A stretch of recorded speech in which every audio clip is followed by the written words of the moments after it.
Hello Capricorn, Sun, Moon, Rising, Venus signs. Kamusta po kayo? Sana po nasa mabuti kayong kalagayan. Welcome back po sa Star Tarot.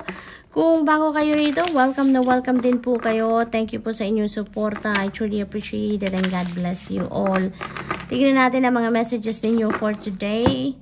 Capricorn, November 5 na. Ayan, fulfillment. Apakaganda talaga dito. Because you are going to be fulfilled, no? May feeling of, dito, happiness, overflowing of joy dahil meron ditong fulfillment kayo. Satisfaction na mararamdaman, ano? Maaring yan, may achievement, may accomplishment kayo na makakamit sa ngayon. Maaring meron ditong wish, no, na mafulfill. Kaya naman talagang ang swerte, no? Ang swerte ng energy na to para sa inyo. So napakaganda. Meron kayo ditong merong mangyayaring napakaganda dito sa buhay ninyo. Depende sa inyong sitwasyon, ano? Power. Yan, you are also reclaiming your power. Maaaring ang iba sa inyo dito, bow lang kayo ng bow, no? Sa ibang tao. Kung ano yung sabihin ng ibang tao, dinidiktahan kayo. Okay lang sa inyo, bow lang kayo ng bow para walang gulo. Magbabaw na lang kayo. Maaaring ganun din ang sitwasyon ng iba before. Pero ngayon, maglalakas loob na kayo. Unti-unti nyong ibabangon ang sarili ninyo pagdating sa bagay na yan. At magdidesisyon kayo dito na bawiin nyo na ang kapangyarihan ninyo over yourself, no? Magkakaroon na din kayo dito na yung parang boundary, no? Personal boundary, no? Na yung parang kung no, kung ayaw ninyo, talagang you're going to say no. You're going to ngayon, pipiliin nyo talaga ngayon na ibigay sa sarili ninyo kung ano ang para sa iyo, kung ano yung karapatan ninyo, yung mga ganun ba, no? So, magiging na kayo, matapang na ngayon, no? You're going to to reclaim your power. You're going to activate your courage and inner strength dito nang sa gayon magawa ninyo ang kung ano ang gusto ninyong gawin sa ngayon, ano?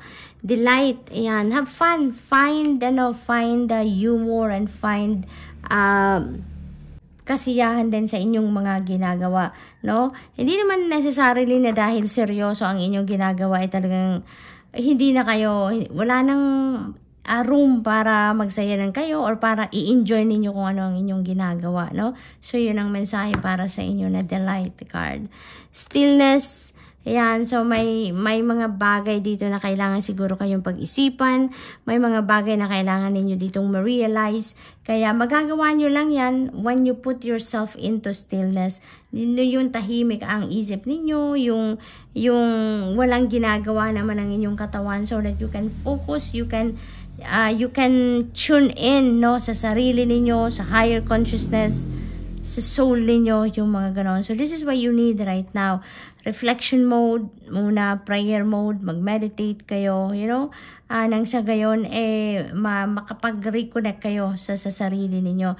Kasi maaring sa dami ng inyong ginawa or maraming ginagawa, no, or you have too much on your plate siguro, Capricorn, kaya may mga bagay dito, gabay from the divine na hindi ninyo na-access, hindi ninyo naririnig.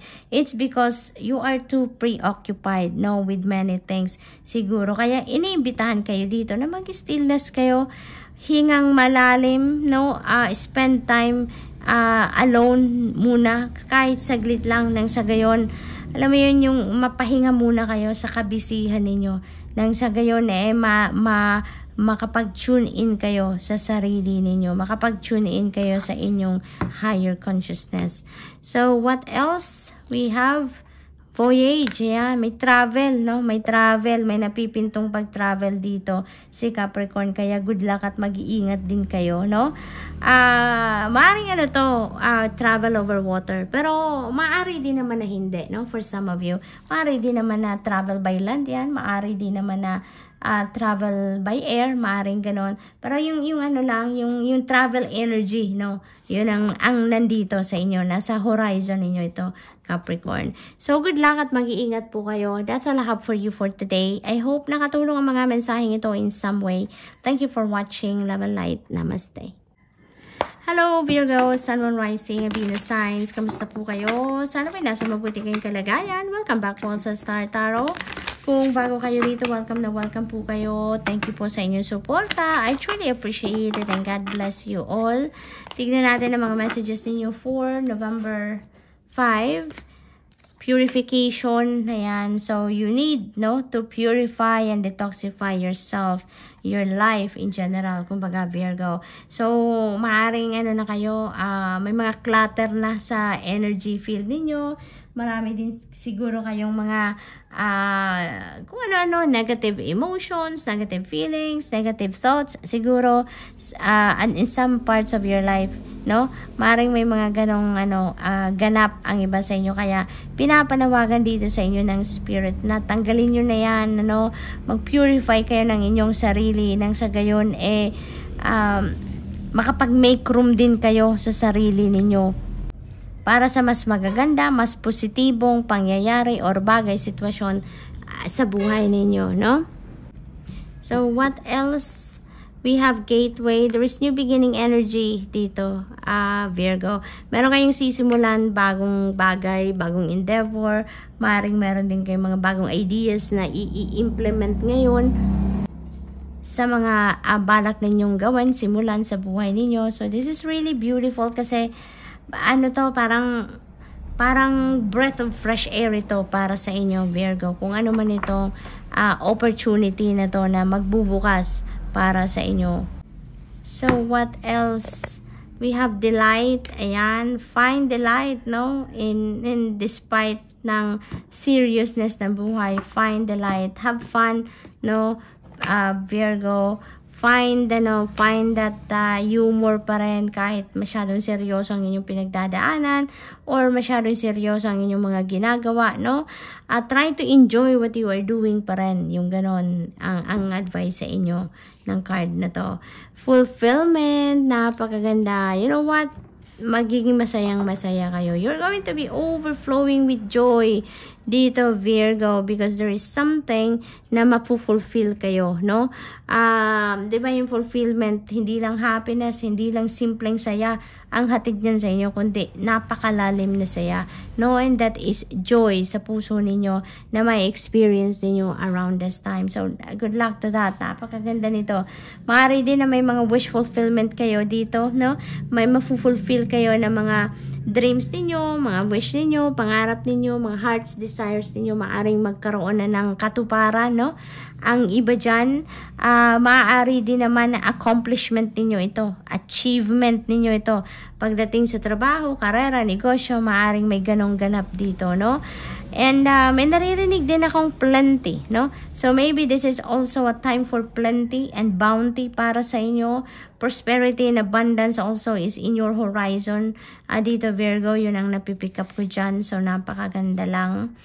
We have change. Ayan, may pagbabago talaga dito kasi nga meron tayong new beginning energy. So there is something dito that you're going to leave behind na because you are ready to embrace newness, fresh start, new things, new beginnings, So kahit saang area ng buhay ninyo yan, it is going to be a positive change. It is going to be a very optimistic energy, Yan ang napipick up ko dyan.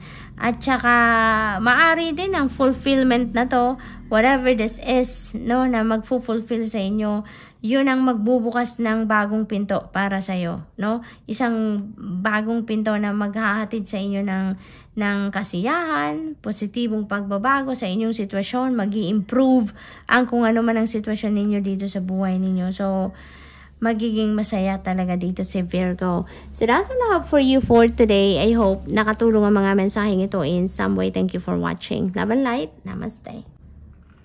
Hello Taurus, Sun, Moon, Rising, and Venus signs. Kamusta po kayo? Sana po nasa mabuti kayong kalagayan. Welcome back po sa Star Tarot. Kung bago kayo rito, welcome na welcome kayo. Thank you po sa inyong support. I truly appreciate it and God bless you all. November 5 po, ang mga messages na to. We have freedom. Ayan, magiging malaya si Taurus dito. Napakaganda. You're going to take courage, You're going to take your inner strength din dito for you to be able to, to break free from any restriction dito, Taurus. Maaring restricted kayo siguro ng sitwasyon, restricted kayo ng tao, no? At hindi ninyo nagagawa kung ano yung gusto ninyong gawin. Wala kayong kapangyarihan over yourself siguro in the past. Pero ngayon, look at that. Marireclaim nyo na ang inyong freedom. You're going to reclaim your power dito. At magagawa nyo na kung ano man ang mga dreams ninyo. May sasakatuparan nyo na kung ano yung mga pangarap din naman ninyo para sa sarili ninyo. So this is really beautiful. Taurus, you are going to have that freedom, no? Na gawin ang gusto ninyong gawin, magdesisyon kayo para sa sarili ninyo. You're going to choose your life dito in your own terms na you're going to be starting to take full responsibility of yourself. Kaya good luck to that. Tagumpay ninyo yan. Victory. Wisdom. Ang dami na ninyong pinagdaanan sa buhay, no, Taurus? Ang dami na ninyong problemang nalusutan, marami na kayong challenging situation sa buhay ninyo in the past na na-surpass na ninyo at marami na kayong learnings in life, no? Seasoned na kayo in life in terms of life experiences talaga. Kaya naman, yung wisdom na yan, ano, maaring yan ang gagamitin ninyo sa ngayon, no? Yun ang mag-i-inspire sa inyo para mabawi ninyo ang inyong kapangyarihan ngayon. Yung lakas ng loob ninyo, yung courage ninyo sa ngayon. Maaring sa mga learnings and life na ninyo yan, doon ninyo yan huhugutin, ano? Doon kayo huhugot ng inspirasyon, tibay ng loob, no? Para maging malaya na kayo sa ngayon. We have power, definitely, no? You are going to be very powerful from here on na, Taurus. Dahil malaya na kayo, no? Malaya na kayo. Nabawi nyo na dito ang inyong kapangyarihan, no? Over yourself. Kaya, kumbaga para nang meron na kayong say ngayon sa kung anumang klaseng buhay, no? Ang gusto ninyong ma-manifest, ang gusto ninyong makita sa inyong 3D reality. So, you're going to be very powerful from here on. So, good luck, Taurus. Good luck. Talagang tagumpay ninyo yan, no? Tagumpay. Purification. Ayan. Bilang parte ng pag-declutter ninyo sa buhay ninyo, no?